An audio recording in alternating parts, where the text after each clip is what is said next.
Hello, Philip. Thank you for taking the call. As you know, we ran an editorial on your sceptical views on climate change, and it received quite a considerable amount of comment from grey pathers.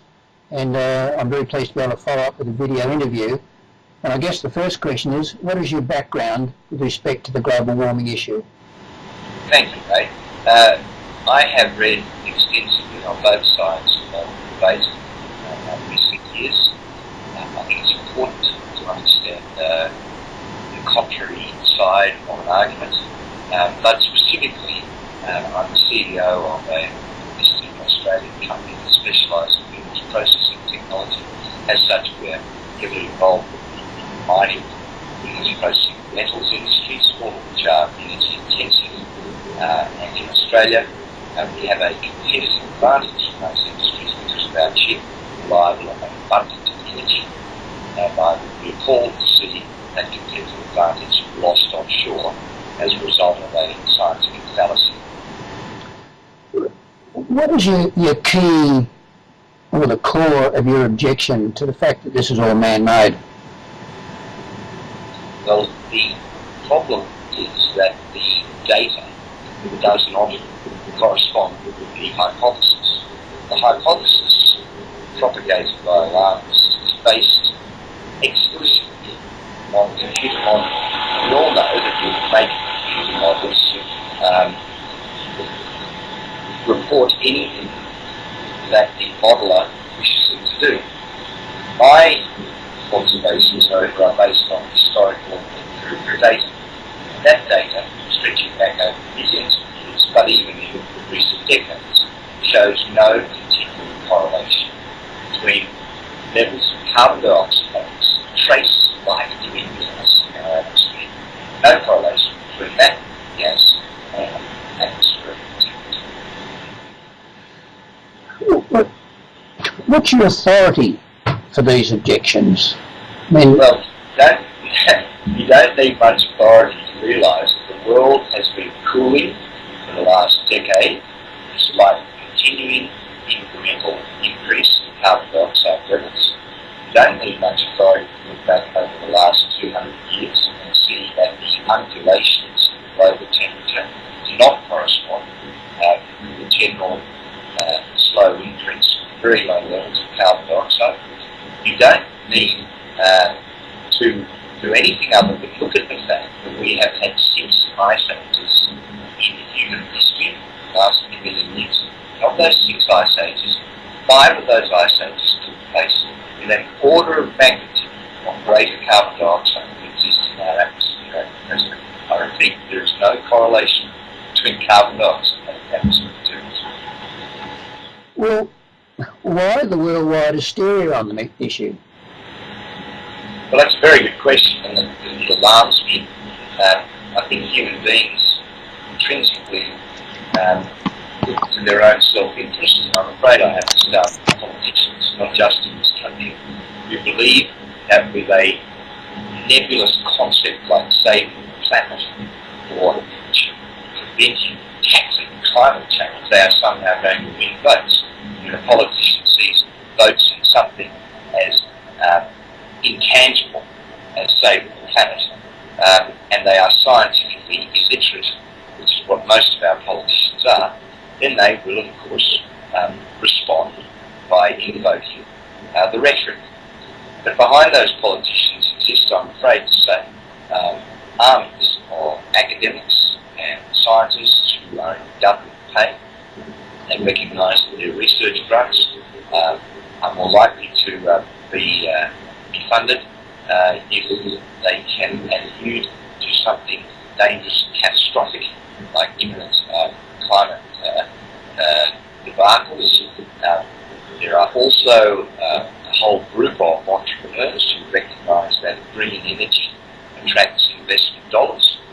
There are financiers who want to trade in carbon credits.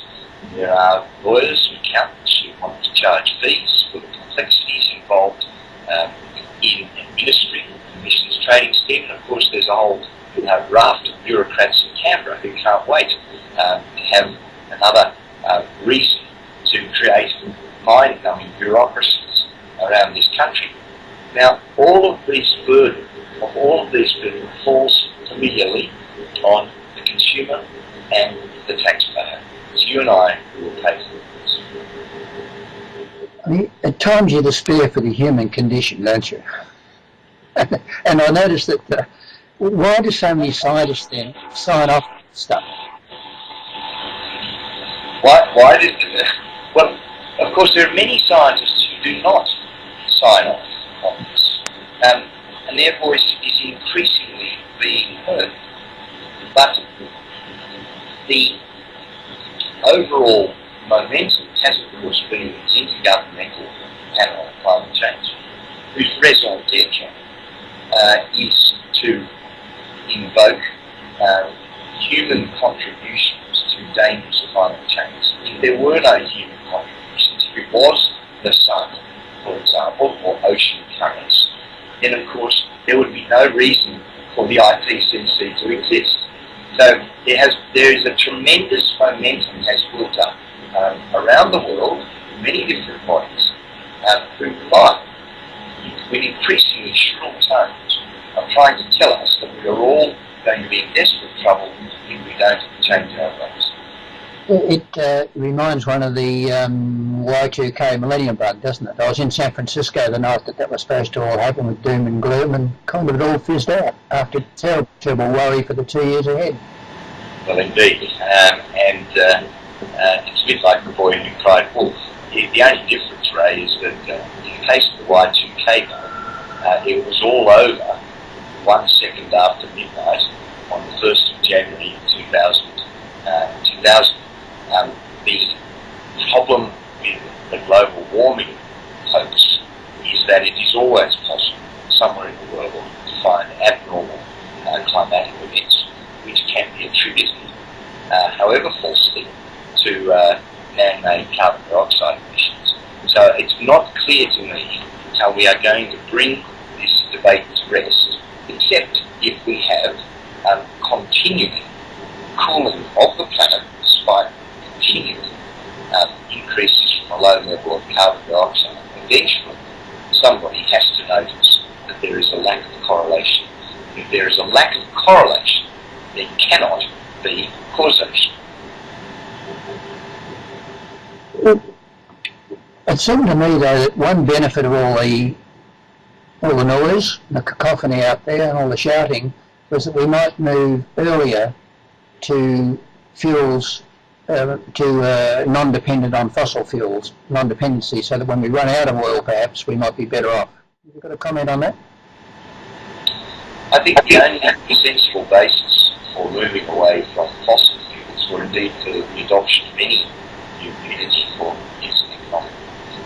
Clearly, as oil runs out, it's going to increase in price. It's going to lead us to drive economic powers and to look for other sources of transportation power.